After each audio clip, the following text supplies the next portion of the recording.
Welcome to the Geekcentric podcast, and welcome to our spoiler-free review for Kraven the Hunter.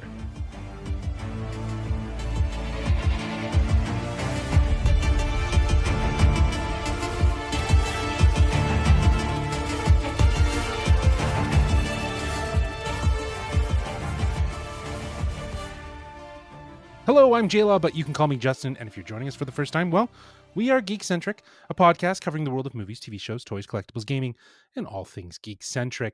Joining me for today's animalistic, spoiler-free review is this beast of a man. He's crazy.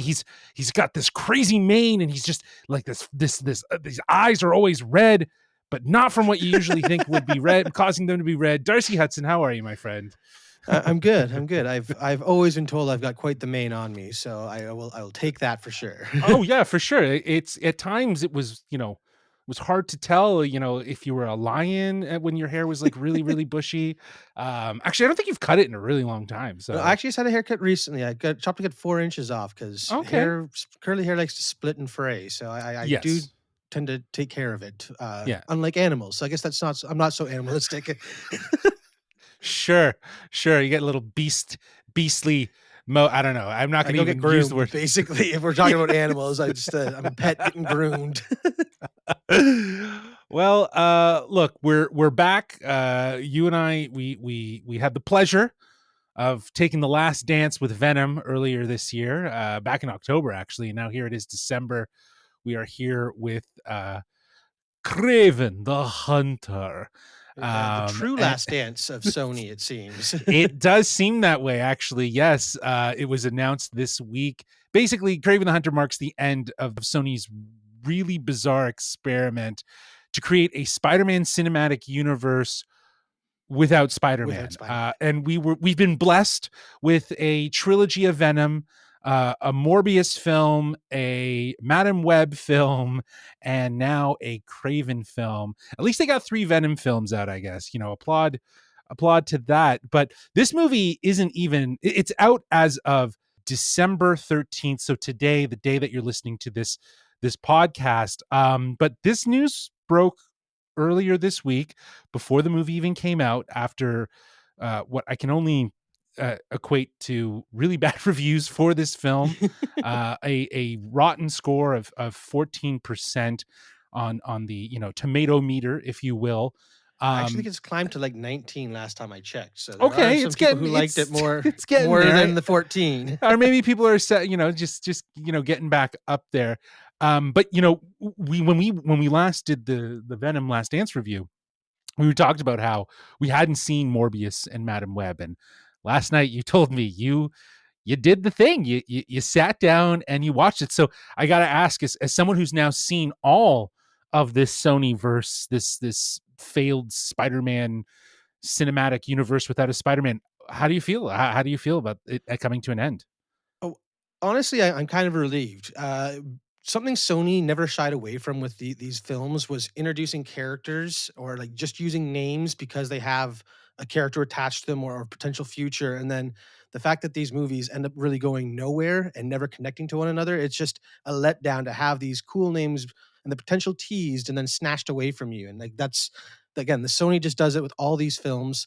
The action between them has been like inconsistent, where Morbius is awful to watch. The fight scenes are so hard to follow. Madam Web fight scenes are just weird. They're not fight scenes because they're not actually fighting. She's always just avoiding the future. It's all over the place. This universe can't nail what it's trying to do. And I think the main issue of that is, like we talked about in Venom Last Dance, no Spider-Man. You can't tell a story about Spider-Man villains without the character who either drives them to become the hero eventually, like Venom, or to have this adversary that they're going after, like Kraven and stuff like that. Like, without Spider-Man, it's really hard to take these characters on the journey that we're used to. And to care about them, really, at the end of the day. To your point, if there was something like a Spider-Man that could have been an Andrew Garfield, could have been... I actually only think the only person that would have fit this universe is Andrew Garfield. I think that would have been the best one. And if he was the thread that kept all of this together, I think you'd have more people caring about this story. But it does give us a sense of pause right now to think that Sony has spent a lot of money on all of these movies. shooting all over the world for them. These big productions, and it's a lot of effort. It's a lot of time spent, a lot of money spent, but it's not something easy to accomplish. The biggest thing for me, at least, and again, I will preface, I did not do the thing. I did not watch Morbius and Madam Web, and I now feel like it's less important for me to do so, only if I really want to hate watch them and just be like, why is this thing a thing? I don't need to They're really fun do to that. laugh at. That much Sure. is true. And there's a lot of people that I think, have looked at these films as that. They're not something to take seriously, like maybe an MCU Marvel Cinematic Universe style movie. But I will say this, at least with those MCU films, maybe they do take themselves too seriously sometimes. They do like to have fun. They play in that realm of genre. You can say what you can say, whatever you want to say about the MCU, but they care about the stories that they're telling. I have to say, with all of these films, even the ones that I haven't seen that I can now, I've heard enough about, it seems like they didn't care. They only cared about the property that they were, a part of, which was the Spider-Man universe.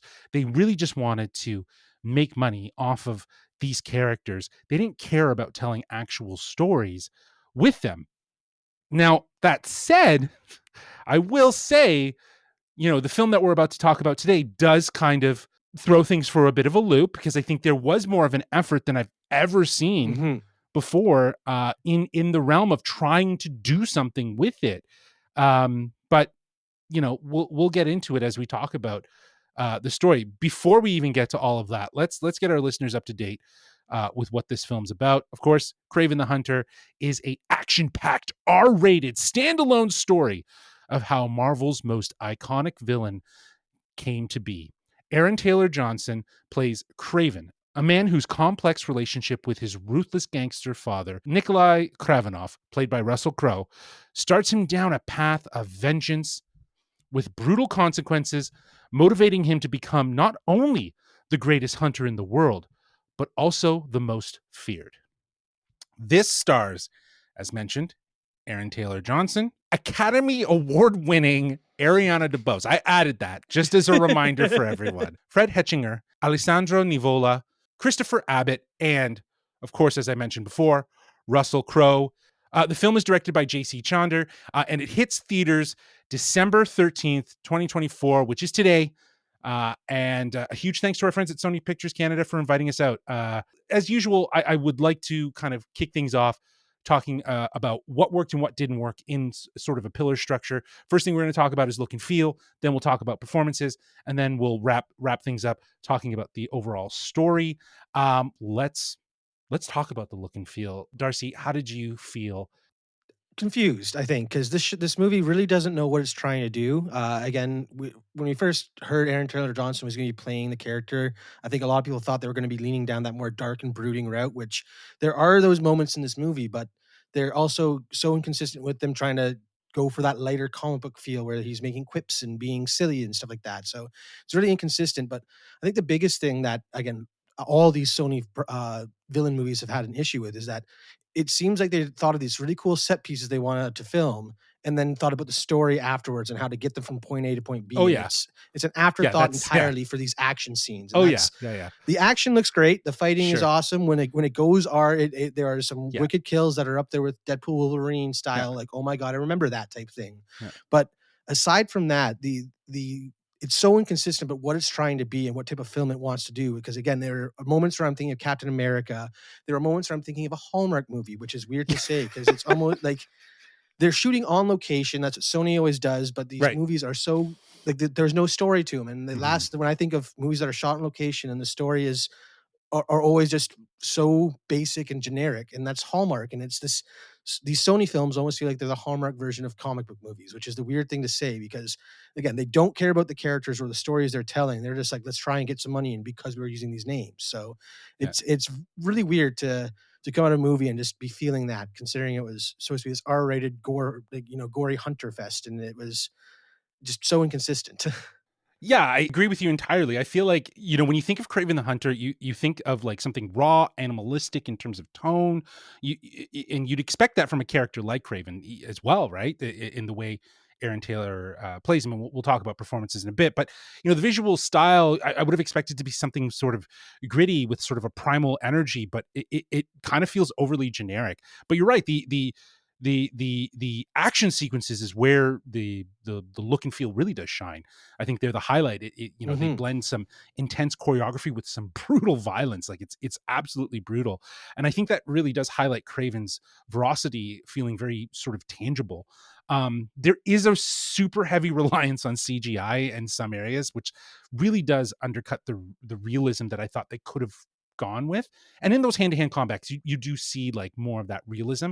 But yeah, there's a heavy reliance on some CGI. And I think the cinematography, it gives some of certain scenes like a very visceral energy, and makes you really feel in it. But I feel like the overall atmosphere feels generic compared to a lot of compared to the rest of what they've done in this cinematic universe with no Spidey, if you will.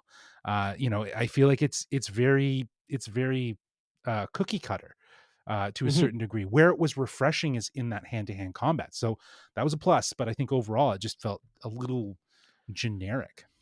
100%. Again, like the fact that the action or what stands out from this movie that has such a potential for telling a cool story. Again, along with Captain America, just the story vibes I was getting Black Panther, except it didn't go all one way. So it didn't know what it was trying to be, and it takes you out of the film instantly. As cool as action scenes are, it's hard to become connected to the story because it's so inconsistent. Yeah, absolutely. And I think you're absolutely right. I think it kind of goes hand in hand with what we'll talk about and when it comes to story. But it just felt like this was the idea. Let's do an action sequence like this. Okay, how do we get to that action sequence? Like, Mhm. what narratively needs to happen so that this makes sense? Like, that feels very apparent. And there's some editing choices that I don't think are very helpful to it as well. Um, you know, and that's all I have for look and feel. Do you have anything else to talk about in regards to this, or I mean, in terms of the character, like how they brought Craven to the screen, again, he looks imposing and intimidating, and the way he sure? fights, he does incorporate those animalistic traits, and it is refreshing to see. It's just, they don't lean into it enough. Yeah, Like they try to humanize him right after making him this brutal animal, and it's just like there's a disconnect here because sure. we're supposed to be seeing him going on this dark path, but we're seeing him instantly come out of these dark moments to be like, oh, make a joke now, and it's just that's the feel was not consistent, which was Well, really disappointing. yeah, so let's move right into performances. Let's talk about Aaron Taylor. I Mhm. think I think in a lot of ways he carries this movie on his shoulders. I think, Yep. his physicality, the intensity that he brings is undeniable. I think in some ways he perfectly captures Craven's savage and tormented spirit, but he also brings a sense of charisma and sort of charm to the character that I wasn't expecting. I didn't Mhm. expect that from this character. He kind of, like you mentioned it. He has some quips, like sarcastic jokes that I'm just like, yo, bro, are you trying to be Spider-Man? Like, what's going on here? Or Yeah. is he like low key trying to be a Bond? Like, you know what I mean? Like, he kind of gave off some Bond vibes, and there's a lot of rumors out there that he might be the next Bond, and I think he'd be Which great. he'd make a He'd great make a Bond for great Bond, sure. and if anything, in this sort of non-animalistic, his more sarcastic, charismatic, charmy vibes, lended itself to being like, oh yeah, you know what, I could totally see him as a Bond. Um, but I think, like, again, even when the story is struggling, Aaron Taylor is there to kind of pick things up, um, Mhm. to a degree. But I do agree with you what you were saying before, is that I feel like they didn't understand or the character of Craven, or they tried to do something different. I just don't know what the intent was with their iteration of this character, because the Craven that we all know from the comics is there's parts of him that I see in Aaron Taylor, and I think, like you said off the top, it's like when people thought of this film, they thought, oh, it's going to be like really brutal, it's going to be super like animalistic, there's going to be a lot more of that sort of raw Like sort of Punisher in your level of face. just like Yeah, just an animal hunting down exactly. villains type thing. Yeah. Beautiful reference. Punisher vibes, Yeah. 100%. And it sort of plays it soft. And I think Aaron Taylor, I don't know if that was part of his influence as well. Like, you got to give these actors some credit for kind of bringing these characters to life, in the sense that they're going to have their own opinions of like how their version of Craven is. But all power to Aaron Taylor to really carry this film and also just bring that intensity, because he's just a physical force. Like he's incredible in some of these action sequences. Yeah, for sure. Again, he does a great job with what he's given, and whether or not it was his influence that led to those charismatic moments, he pulls them off. It's just the character; it felt out of place for the character itself. So it's not like he was doing a bad job delivering these jokes. It's just I don't see this character making that joke. So yeah, Right. he did a great job with his performance. And again, I'd Yes, love to see that's him a good point. like Yes. if he becomes a Bond or just anything. He seems to love comic book movies. That's kind of what first off Kick Ass, and then he was Quicksilver. Like he's had his hand in these comic books, so I think he would be willing to return at some point. I think he could do a lot of fun. But even if he goes on to be Bond, I'd be happy to see that. Unfortunately, this movie does not have a lot of good performances outside that. Russell Crowe is good. I feel like he's underutilized with the way that they paint the story of, you know, Craven's past with his father, leading him down this dark path. His father's not really in it that much to be the one pulling these strings or kind of pushing him to this limit. It's a bad moment in his childhood, and he goes on to become this killer, and it's all because of his daddy issues. It's really Yeah, weird, that's and it's a it seems weird like yeah. they underutilized Russell Crowe because when we did get to see him being that mob boss, it was palpable. You could feel like Yes. he is the most dangerous person in the room right now. We should be Yes. afraid type thing, but we did not get enough of that. And then another character or actress, sorry, who was underutilized. You were saying right off the bat, Ariana DeBose, an Academy Award winner, is in this movie, and she plays the most generic one note I character I've seen in a long time. There was nothing to her, there was no chemistry between her and Aaron Taylor, right? none Like it's whatsoever. like they met each day for the first time. And it Hmm. was like their scenes were so generic. I love Ariana DeBose. I think she's Hmm. fantastic. I think this is the most generic one note character she has ever played. I feel bad for her for being in the film like this. That she could have brought so much more than just Hmm. being sort of a very typical character in these sort of superhero narratives, sort of the outsider that doesn't want to get her hands involved but finds herself in it. And again, there's just not enough definition to her background, or like you said, like Russell Crowe and her sorry, Nicola's relationship with Sergey, which is Aaron Taylor's character. Not enough there to really validate the sort of path that Craven would go down, right? They just kind of they give us this sort of compressed overview of his origins, if you will, of Hmm. how he came to be with these gifts, and also his relationship with his father and his brother. I feel like, yeah, you're right. Like Russell Crowe was totally underutilized. He could have been so much more vital to the story. He could have been more of an antagonist to his son Sergey, which I just thought was incredibly under like utilized. Um, Now, two characters that I do want to call out that gave us something a little more interesting in terms of performances was first Fred Hetchinger, who plays Dmitri, Sergei's brother, and also the half son to Nicola. Again, another character that was incredibly underutilized and could have been so much more integral, could have had so much more of an important part, and really could have been like this sort of um, uh, triangle of a family battle. Do you know what I mean? Like Hmm. it just felt like it was all the pieces were there for something that could have been, and performances were there for something that could have been, that just weren't necessarily explored, or maybe they were and they just didn't feel like there could be anything decent that came out of it. Yeah, again, he did a great job bringing Dimitri to the screen. I Yeah. really enjoyed his performance. Again, seeing him in Gladiator, the way he brought Gladiator the 2, yes. Gladiator 2, sorry. The way he brought that the one of the twin emperors, like that weird, Yeah. mentally challenged, whatever This was like going on there, so psychotic creepy one. and Yeah. weird. Yeah. And he's doing a different version of creepy and weird here, and he does it really well. It's just again, he's underutilized and it's a disappointment. What I find interesting though is the fact that this is again like a symptom of these Sony movies, like going Mhm. back to that first Venom movie where they introduced Officer Mulligan, who in the comics eventually becomes a symbiote host as well, and we see how they treat his character, even though they brought him back for 3 movies, and eventually he ends up just becoming the symbiote host, but not to what we were expecting. It's a lot. of what Sony does is they're like, "Oh, we'll tease all these potential futures with these names and these characters, but don't expect anything from them Right. because we're never gonna get anything that we want. We're not gonna Right. they're not gonna live up to those names that we know from the Right. comics, which is so Right. disappointing." But one of the I think I know the other actor you were gonna bring up for Yes. sure, and it's the Rhino in this one, Alessandro, Novovich? Nivola. Nivola? Yeah. Yeah, Alessandro Nivola. He does such a unique and refreshing take on this character. He's It was not great. the bad, thick Russian accent mobster that we're so used for. It's someone who uses his brain first and is trapped in this indestructible body, and just Mhm. the way he uses that is such a cool. Again, Well, yeah. There are some moments where it's an interesting acting choice, but as a whole, he was a memorable villain. So He that's one thing that this movie had going for it. Yes, absolutely. He was a highlight. He was something that worked for me, on top of, aspects of Aaron Taylor's performance as Craven.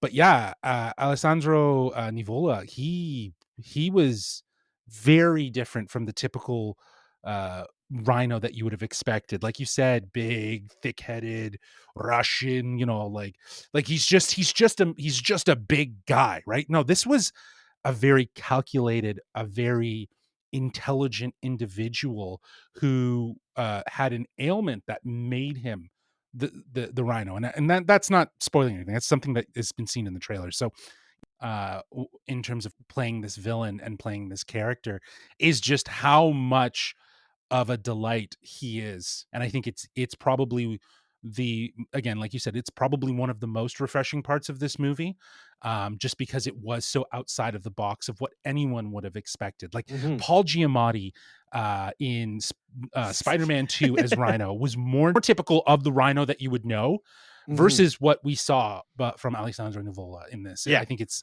great, and I think that's definitely a highlight.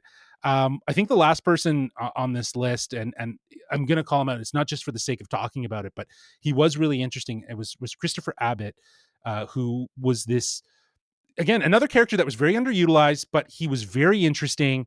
I don't really understand why they incorporated him, but it's not to like his performance. I still thought was really really interesting. I just don't. Mhm.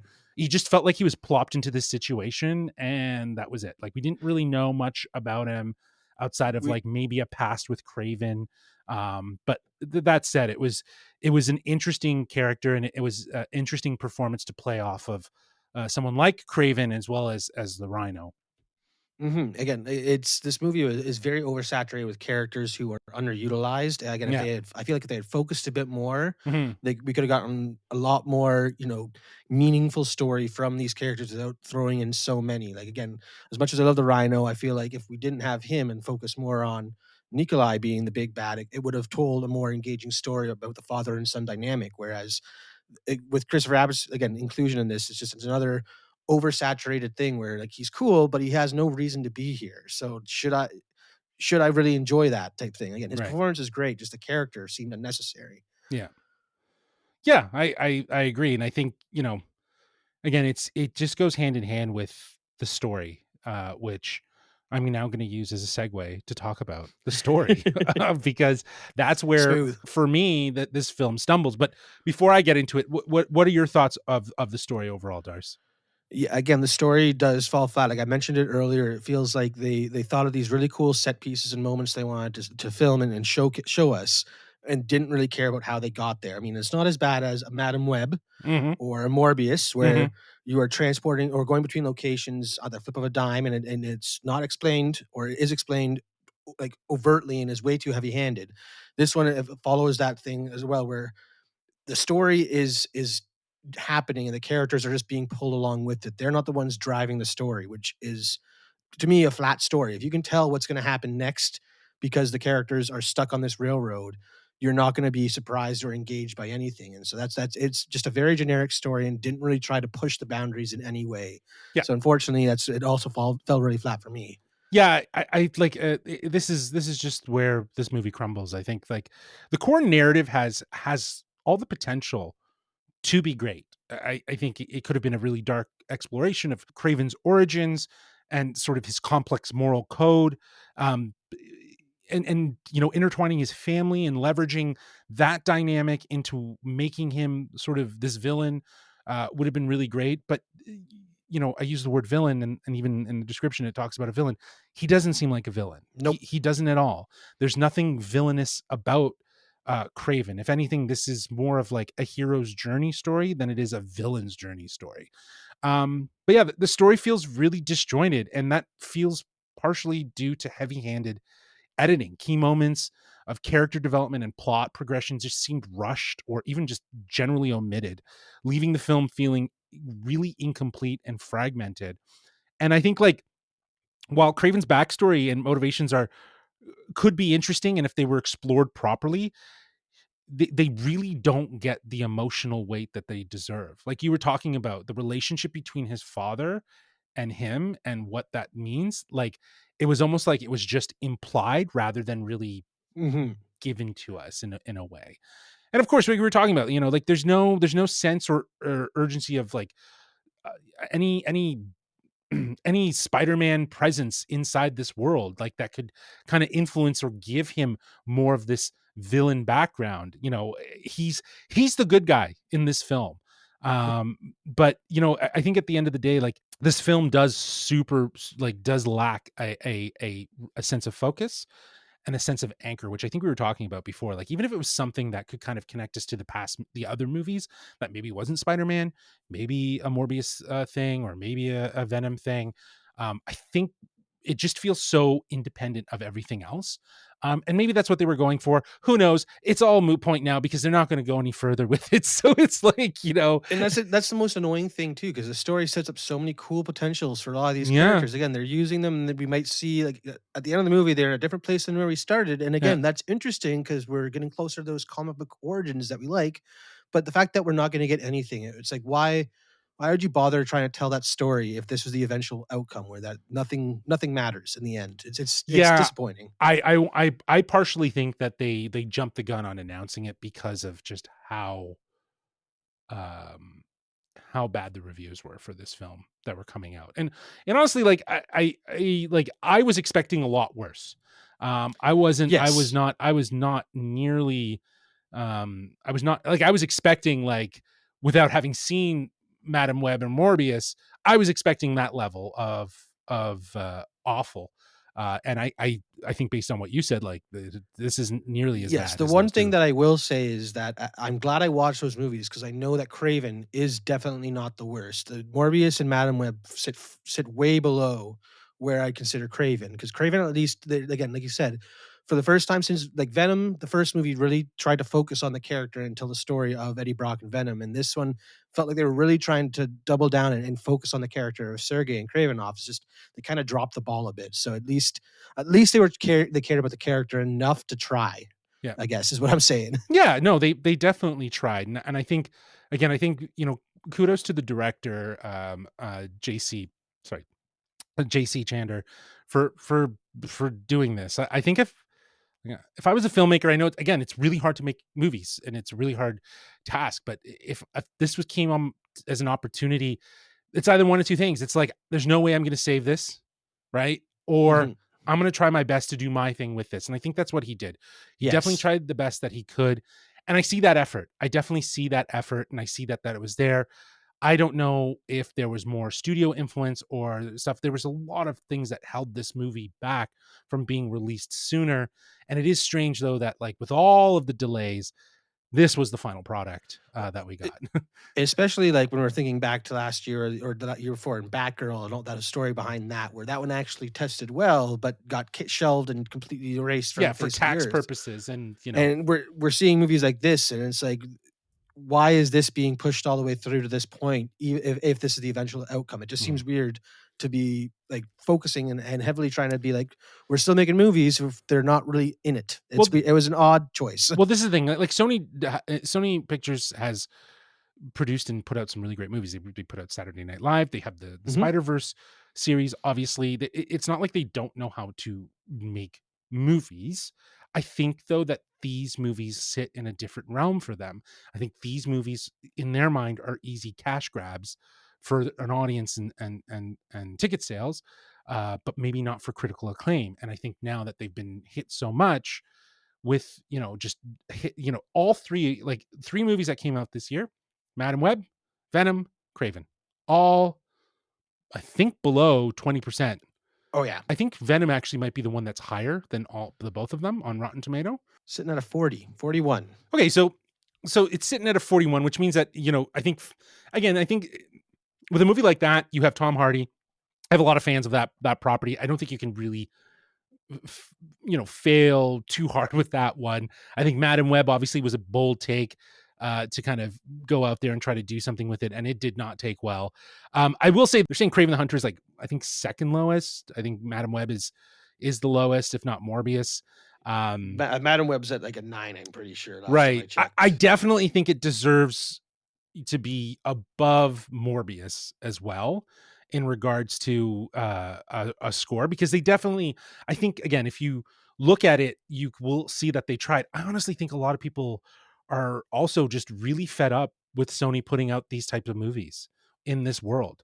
Do you know what I mean? Like, again, it's the third one. There's just no attention to actually caring about it. And I don't know, like, you care about your Into the Spider-Verse story, you care about your video games, right? Like, the Mhm. stories in your video games are so S incredible, Spider-Man 2 is heart-wrenching in so many ways, and and that first one that's just the same. Like, and they and can that's tell a a story with Spider-Man, for sure. but take out Spider-Man, apparently they can't tell that story Right. anymore. That's what Missing. I'm It's getting. missing. Yeah. So, all right. Well, listen, like, we're now getting into like tangent mode here talking about this. Let's wrap this up with our overall thoughts, and we're going to give this we're going to rate this on a score out of 1 to 5 spiders. If you know Craven, you know spiders aren't his friend. Yeah, So, Darcy, why don't you kick things off for us here with your final thoughts? yeah, for sure. Okay, again, I'm gonna start off with the highlights, and again, a lot of that is the performances from our leading character. He is enough to go want to watch this movie. If you like Aaron Taylor Johnson, he does a great job carrying this film. Again, the some of the side characters do a great job bouncing off him. Other characters are forgetful. The story is where this movie suffers the most, and I wouldn't go into this expecting like a really like a father son story, because it's not about that at all. That's just the background to whatever we got in this film, which is again so inconsistent. It's hard to tell what they were really going for, and so oversaturated. Again, the Sony use of names and characters to just to have those moments be like, oh, comic book fans will know this name or this guy or this location or whatever, to have no payoff is almost insulting as a comic book fan, because at least when Marvel or the MCU teases something, we do eventually get that We at do, some yeah. At point. some So point, it's they've gone a there little is still rogue, some though. that we haven't Yeah, seen. I yeah, mean, yeah. again, Harry Styles and Hercules are who knows when they'll be back, but Right. at least that's more like it's not a sure thing that when you see an MCU Easter egg, it's not going to amount to nothing. Whereas in a Sony Easter egg, it will be nothing. So, again, as much as I wanted to love this film because I love comic book movies and I like to like things, I like stories the most. And when the story suffers as much as this film did, it really affects me. So I'll be giving this one a 2 out of 5 spiders. Nice, nice. And never the Um, lowest score on the podcast. Jeez. yeah, you're Mr. Positive. This one I'm really, always positive. yeah, yeah. Yeah. You'll give shit threes. You know Sony what I burned me mean? too much. Again, I'm You know? coming off of Madam Web and Morbius. Sure, So again, I absolutely, wanted to like yeah. Craven and I liked it more But than those two, but to your not enough. but to your point, exactly what I was saying about before, I think that's why this movie is getting such a shitstorm at it, is because people are frustrated with those other movies, film critics Mhm. especially. You know what I mean? It's just like, get your shit together, give us a story that actually you care about, rather than making me go watch this movie. And what am I going to do? It's obvious you don't care about it, so why should I care about it when I review Mhm. it? Yeah, you know what, like positives, I think Craven the Hunter has the bones to be a great film. There's some good performances from Aaron Taylor Johnson.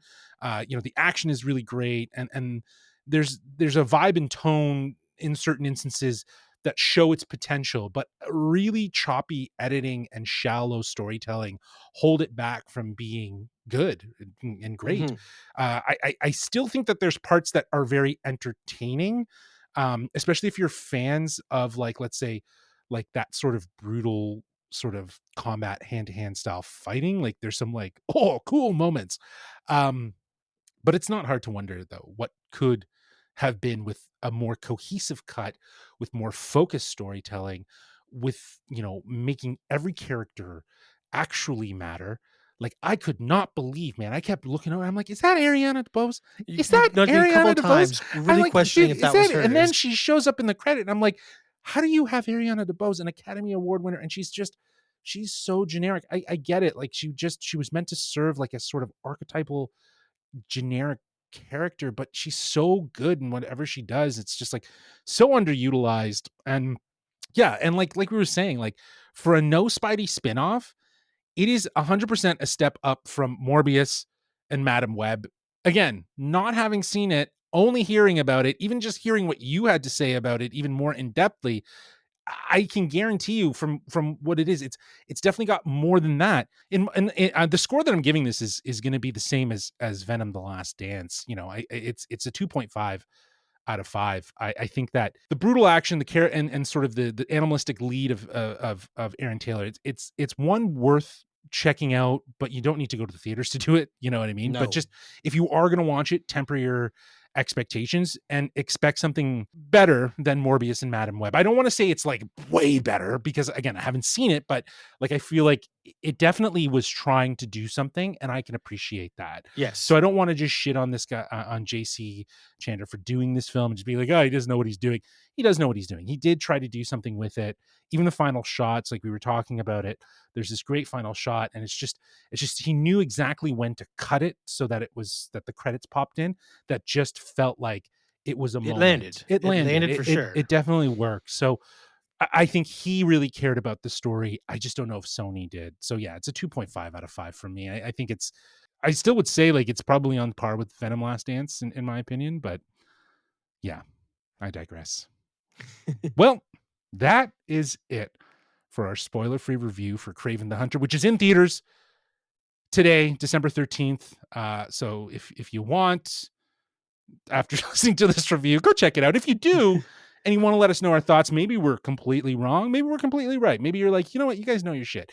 Well, you can reach out to us at wearegeekcentric@gmail.com. That's wearegeekcentric@gmail.com. Or you can hit us up on Twitter at geekcentricyt or on Instagram at wearegeekcentric. Keep in mind, we have got a ton of great episodes out right now for you to enjoy on podcast feeds, and including a bunch of spoiler-free reviews, like our most recent spoiler-free reviews for The Lord of the Rings, The War of the Rohirrim, another film that's coming out today. Darcy, myself, and Kevin were on that spoiler-free review. Go listen to that. We were more positive about that. We also have a spoiler-free review for the Pixar Animation Studios series Dream Productions, which is streaming now on Disney Plus, all 4 episodes. Again, Megan Knight watched that. They loved it. It's a very, very positive review. We also have our spoiler-free review for the Prime Studios Secret Level from the fine folks at Blur Studio. The creator, Tim Miller, passionate about video games. This is a love letter for gamers, series of shorts. The first 8 episodes are out now to stream on Prime, with 8 more coming out, I believe, on December 17th. So they've broken it up into 2 chunks. So we have spoiler-free reviews out for that. But we also have a ton of interviews. Like, it has been interview galore. Like my interview with Gaia Wise and Lawrence Umang Williams from Lord of the Rings, The War of the Rohirrim. I also have my interview with the cast and crew from Pixar Animation Studios Dream Productions. I had a chance to talk to Paula Pell and Ali Mackey, as well as supervising producer of the series, Jacqueline Simon, Valerie Lapointe, director of episodes 1 and 2, and Austin Madison, director of episode 3. Great conversation, learning a lot more about dreams and how that influences the emotions. It is a show from the world of Inside Out, so there's a lot of overlap. It's a lot of fun. The show's great. The interviews are a lot of fun as well. And then also we have an interview with Tim Miller, the creator and executive producer of Secret Level, along with Dave Wilson, who is the supervising director for Secret Level. That's also out on podcast feeds and on YouTube at youtube.com/geekcentric. So be sure to go over there, subscribe to our channel. And yeah, believe it or not, there's more to come. We're ending the third last week of December, and we have one more week before holiday break, and all shit's about to hit the fan, you guys, because like it's getting crazy. We got some fun interviews to come out next week. Got some Lion King. We got some Mufasa stuff. We got some What If stuff in store. So be sure to subscribe to us wherever you listen to podcasts. But until then, Darcy, thank you so much for joining me for this cravenistic review, spoiler-free review. There you go. I got the puns. Like, no, Nate's listening to this right now and he's like, oh, that's a good one. That's a good one. I'm gonna give him 10 points. I don't think Nate's saying that. That was a very basic one. It's not even a pun. That's just a bad word you just made up. Cravenistic. Well, until next time, as we say, laters. Peace.